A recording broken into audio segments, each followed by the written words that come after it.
GS के इस चौथे पेपर में हम ये टॉपिक क्यों पढ़ रहे हैं। जब भी आप केस स्टडी सॉल्व कर रहे हो तो आप यह सुनिश्चित करेंगे कि जो आपका अप्रोच है वो इन 5 दर्शनों में किसी एक में होना चाहिए। और एक चीज़ ये भी है कि आपको जो पीडीएफ इसका भेजा जाएगा वो टेलीग्राम पे भेजा जाएगा। टेलीग्राम का लिंक हमारे डिस्क्रिप्शन बॉक्स में नीचे दिया गया है, आप वहाँ से टेलीग्राम चैनल ज्वाइन कर सकते हैं। चैनल को सब्सक्राइब कर लीजिए और कुछ कमेंट हो तो आप कमेंट बॉक्स में ड्रॉप कर सकते हैं। हेलो दोस्तों, नमस्कार। ड्रीम कैंपस में आपका स्वागत है। दोस्तों, जैसा कि हमने बात किया था कि हमारा एथिक्स का जो तीसरा टॉपिक है मोरल थिंकर्स एंड फिलोसफर का, वहाँ से हम लोग शुरू करेंगे। ज़्यादातर कोचिंगें या ऑनलाइन ऑफलाइन आप जहाँ पे भी देखेंगे ये वाला पोर्शन लगभग छोड़ ही देते हैं, तो हम लोग वहीं से शुरू करेंगे। क्योंकि ये वाला टॉपिक ऐसा होता है कि ये अगर समझ में आ गया तो जो आपके इसमें कंसेप्चुअल हैं, स्टैटिक हैं, जो डेफिनेशन जिसमें पढ़ना होता है वो बहुत आसानी से समझ में आ जाता है।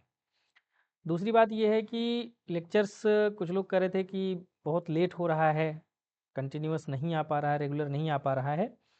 तो उसका कारण ये है कि मैं जॉब में हूँ, टाइम कम मिल पाता है, तो उसी में से बीच में समय निकाल करके मैं आप लोगों के लिए ये वीडियोज़ बनाता हूँ। और दूसरी बात ये है कि इधर भी थोड़ी तबीयत नासाज हो गई थी, इसकी वजह से देर हो गया। तो आज का टॉपिक हमारा यही है, हम यहाँ से शुरू करेंगे मोरल थिंकर्स एंड फिलोसफर से। यदि आपको बुक पढ़नी है एथिक्स इंटीग्रिटी एंड एप्टीट्यूड का, मतलब जीएस पेपर 4 का, तो नीचे डिस्क्रिप्शन बॉक्स में हमने 2 पब्लिकेशन का लिंक दिया है। आप उसमें से दोनों में से कोई भी बुक ले सकते हैं, हिंदी इंग्लिश दोनों में है। आप नीचे लिंक पे क्लिक करके आप खरीद सकते हैं, दोनों किताबें अच्छी हैं। ठीक है, तो अब ये जो हमारा टॉपिक है मोरल थिंकर्स एंड फिलोसफर्स, सबसे पहला सवाल ये है कि भाई देखो, मैं पहले भी ये कह चुका हूँ कि इथिक्स को महसूस करना है, ये पढ़ने वाली चीज़ नहीं है। तो यहाँ पे महसूस करने वाली बात ये है कि हम इस चौथे पेपर में, जीएस के इस चौथे पेपर में हम ये टॉपिक क्यों पढ़ रहे हैं, मोरल थिंकर्स और फिलोसफर्स के बारे में, या उनके जो आइडियाज़ हैं, उनकी जो फिलॉसफीज़ हैं, उसके बारे में हम क्यों पढ़ रहे हैं। इसका 2 कारण है सीधा सीधा। एक तो ये कि जो हमारे फिलॉसफर्स रहे हैं समाज में, वो समय समय पर हमको यह बताते हैं कि कौन सी चीज़ सही है करना और उसको क्यों करना सही है, या फिर हम कोई भी काम कैसे करें जिससे ज़्यादा से ज़्यादा लोगों का हित हो सके। और पब्लिक एडमिनिस्ट्रेशन में बैठा हुआ जो भी व्यक्ति है, उसका अल्टीमेट लक्ष्य यही होता है कि वह ज़्यादा से ज़्यादा लोगों का हित कैसे करे, उनकी भलाई के लिए, उनके प्रोग्रेस के लिए, समाज के विकास के लिए, डेवलपमेंट के लिए कौन कौन से विधि अपनाए या कौन कौन सा अप्रोच अपनाए ताकि ज़्यादातर लोगों का भला हो सके। तो यही कारण है कि हम कुल मिलाकर के पब्लिक सर्वेंट बना रहे हैं यूपीएससी के थ्रू। तो उद्देश्य ये है कि ऐसे दर्शन को पढ़ने के बाद जो भी व्यक्ति जाएगा पब्लिक सर्विस में, वो इन सब चीज़ों को थोड़ा आत्मसात करेगा, इन सब फिलॉसफीज़ को आधार बना करके वो अपने निर्णय लेगा, तो वह निर्णय ज़्यादातर लोगों के पक्ष में होगा, फायदे में होगा। ठीक है, तो अभी इसमें हम बात करेंगे कि जो फिलॉसफर्स रहे हैं उनका अपना एक सोचने का तरीका है, अपना उनका एक नज़रिया है, और उन्हीं नज़रिया में से बहुत सारे जो नज़रिया हैं, उसी नज़रिया में से हम एक कोई चूज करके हम अपना एक्शन लेते हैं, एक्ट करते हैं, निर्णय लेते हैं। ठीक है, तो सबसे पहले सवाल का जवाब ये है कि मोरल थिंकर्स और फिलॉसफर्स हमको क्यों पढ़ने चाहिए। क्योंकि कोई भी काम को करने में क्या वह सही है, यह डिसाइड करने में ये हमारी मदद करता है। यह कोई भी चीज़ अगर सही है तो वो क्यों सही है, यह भी डिसाइड करने में ये जो फिलॉसफीज हैं ये हेल्प करती हैं। साथ में किसी भी काम को हमें कैसे करना चाहिए, ये फिलॉसफर्स और उनकी फिलॉसफीज हमको सिखाती हैं। यदि हम इस तरह से सोच समझ कर निर्णय लें और सोच समझ कर के अपना कर्तव्य निर्वहन करें, तो हमारा जो जटिल परिस्थितियां हैं, पब्लिक सर्विस में जटिल परिस्थितियां जो आती हैं, उस समय भी आप ईमानदारी, निष्पक्षता और नैतिक स्पष्टता के साथ निर्णय ले पाएंगे और अपने कर्तव्यों का निर्वहन कर पाएंगे। अब अगर हम बात करें कि ये जो फिलॉसफर्स हैं, इन फिलॉसफर्स का बहुत सारे ऐसी चीज हैं कि अलग अलग फिलॉसफर्स अलग अलग तरीके से सोचते हैं। जब भी आप कोई केस स्टडी सॉल्व कर रहे हो, तो यह ध्यान रखें कि जो आपका अप्रोच होगा, सीधी सी बात है, केस स्टडीज में आपके सामने प्रॉब्लम्स होती हैं, फिर उसमें प्रश्न में ये पूछा जाता है कि आप कौन सा एक्शन लेंगे, कौन कौन से इसमें स्टेक होल्डर्स हैं, यही सब क्वेश्चन होता है। तो जब भी आप केस स्टडी सॉल्व कर रहे हो, तो आप यह सुनिश्चित करेंगे कि जो आपका अप्रोच है वो इन 5 दर्शनों में किसी एक में होना चाहिए। ठीक है, ये 5 दर्शन हैं, मतलब 5 तरीके हैं किसी भी परिस्थिति में एक्ट करने के लिए, निर्णय लेने के लिए। तो जब आप केस स्टडी सॉल्व कर रहे हो, तो यह जरूर सुनिश्चित करें कि इन 5 में से आप किस फिलॉसफी के तहत या कौन से आदर्श के तहत आप एक्शन ले रहे हैं। अब देखिए, अभी इसको हम एक एक करके सब विस्तृत रूप से भी पढ़ेंगे, अगला लेक्चर हमारा वर्च्यू एथिक्स पे होगा। लेकिन इस बात को आप थोड़ा सा समझ लीजिए कि यदि आप वर्च्यू एथिक्स को फॉलो कर रहे हैं, तो इसका उद्देश्य क्या है, इस फिलॉसफी के तहत या इस फिलॉसफी को मानने वाले लोग क्या कहते हैं। इनका कहना यह है कि यदि कोई व्यक्ति है और वह नैतिक है, ठीक है, तो जो भी वो निर्णय लेगा वह नैतिक निर्णय लेगा। मतलब ये कि यह जो फिलॉसफी है, यह कहती है कि मनुष्य का चरित्र अच्छा होना चाहिए। आप पहले अपना स्वयं का चरित्र बेहतर करिए, फिर आपके द्वारा जो निर्णय लिया जाएगा वो निर्णय बेहतर होगा।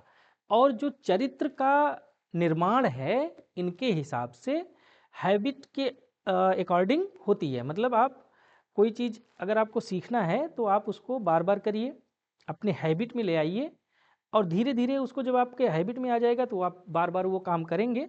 तो जब बार बार आप करेंगे तो आपके चरित्र में आ जाएगा, आपके कैरेक्टर में आ जाएगा, और जब भी आप कोई निर्णय लेंगे तो वो बेहतर निर्णय लेंगे, ऐसा निर्णय लेंगे कि जो चरित्रवान व्यक्ति लेता है और एक सभ्य समाज को सूट करता है। तो वर्च्यू एथिक्स का जो पूरा फोकस है वह व्यक्ति के चरित्र पे है। मतलब चरित्रवान व्यक्ति हमेशा अच्छा डिसीजन लेता है, इनका ऐसा मानना है। तो बहुत सारे ऐसे केस स्टडीज आएंगे जहाँ पे आप इस फिलॉसफी को फॉलो करते हुए आप अपना अप्रोच दिखाएंगे और केस स्टडीज को सॉल्व करेंगे, चाहे वो एग्जाम में लिखना हो या नौकरी में आने के बाद रियल लाइफ में उसको सॉल्व करना हो। दूसरी फिलॉसफी ये है, दूसरे जो फिलॉसफर्स हैं वो ये कहते हैं, कर्तव्य शास्त्र की फिलॉसफी है। मतलब ये कि आप अपना कर्तव्य करिए, परिणाम की चिंता मत करिए। परिणाम चाहे वो समाज के लिए अच्छा हो रहा है या किसी व्यक्ति विशेष के लिए अच्छा हो रहा है कि नहीं हो रहा है, उस पर आप फोकस मत करिए। आपको जो नियम कहता है, आपका जो राइट्स कहते हैं, आपका जो कानून है, या फिर जो सामाजिक ताना बाना है, जो सामाजिक नियम है, आप उसको फॉलो करते हुए डिसीजन ले लीजिए, परिणाम चाहे जो हो। ठीक है, तो प्रैक्टिकल रूप से जो पब्लिक सर्वेंट की लाइफ होती है ना, काफ़ी हद तक यहाँ घूमती है। बहुत ऐसे केसेस में ऐसे डिसीजंस लेने पड़ते हैं जो नियम आधारित होता है।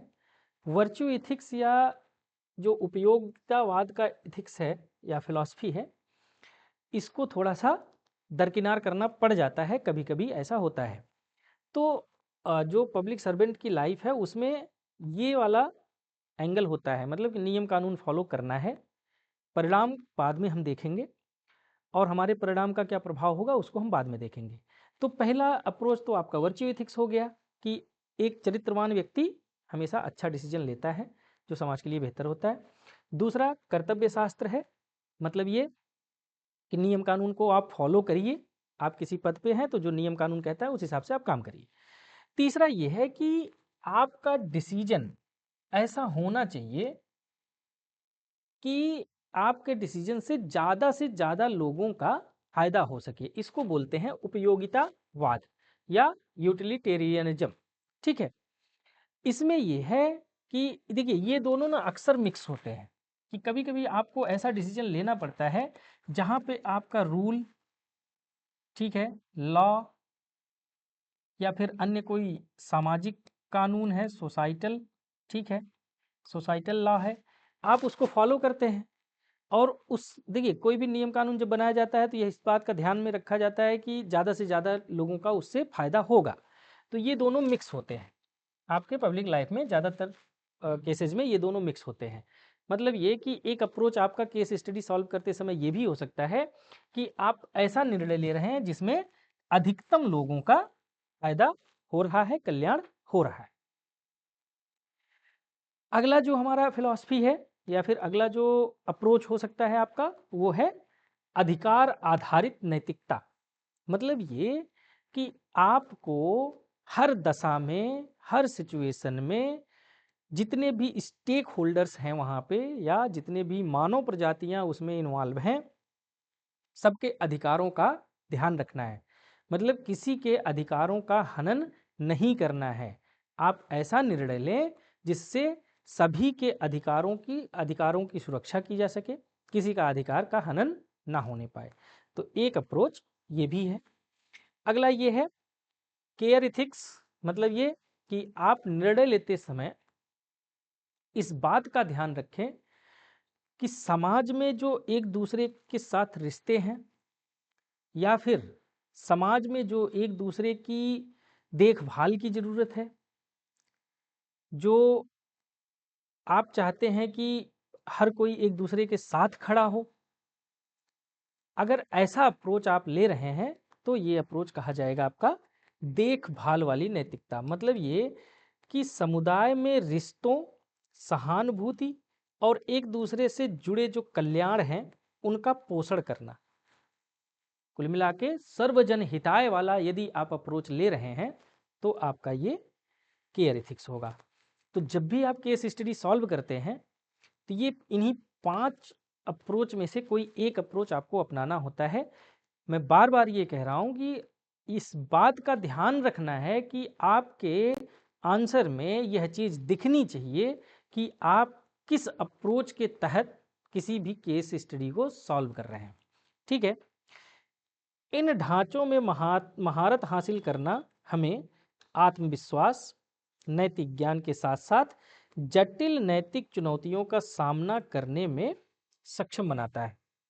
यदि आप इन सब फिलॉसफीज को दिमाग में रख करके, ध्यान में रख करके एक्शन लेते हैं, डिसीजन लेते हैं, तो निश्चित रूप से जो आपका डिसीजन है या फिर जो जटिल परिस्थितियां हैं उसमें आप आसानी से निर्णय भी ले पाएंगे और जो आपका निर्णय होगा वो ज़्यादातर लोगों के लिए फायदेमंद भी होगा, इथिकल भी होगा और नियम कानून के साथ वो सुटेबल भी होगा, सही भी होगा।